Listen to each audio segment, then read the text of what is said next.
every year we have to kind of untangle everything, especially this last year. What happened was we weren't here for the late summer and the early fall. And so when the leaves fall, you kind of notice, is everything tangled? Are there things growing on the ground? This year, we actually have an intergrowing of grapevine onto pear tree. And we don't want that because the grapevine will shade out the fruit on the pear tree so that it won't mature. And it could at one point strangle the fruit tree. So I'm having to systematically go through and disentangle things and then attach it to the fence because I want it attached to the fence. It won't drag the fence down because there's structural integrity in a grapevine.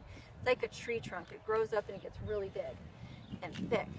So grapevines, once they get started, don't actually need a fence because they just kind of hold themselves up.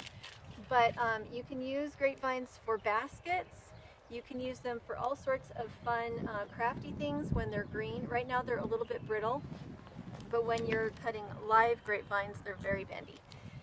But I did experiments when I first planted these grapevines. They are like a Concord grape, and I took one of them and I trimmed it according to the book. I did it so that it would have 2 off the first year and then 3 off the, that kind of thing. And it almost died.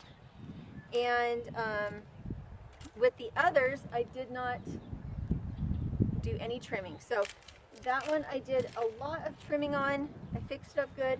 The one that was next to it died.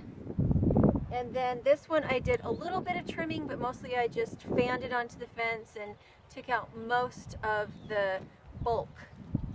And then on the last 2, I didn't do anything to them. I left them wild and let them just grow as they wanted to. Guess which ones produce the most fruit and don't die?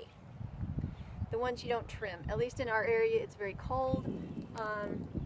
The ground can be quite dry. And so, yes, the ones that don't get trimmed at all have been the happiest ones.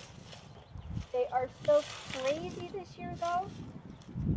I really don't want them on the pear tree. I am going to have to cut them back a little bit. I don't know how I'm going to do it.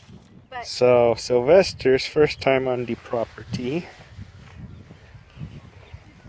Not quite sure exactly what he's looking at, but he is sniffing the wind. Probably at the neighbor's cows. He does not like goats. Does not, no, he loves the goats. He loves to try and chase them.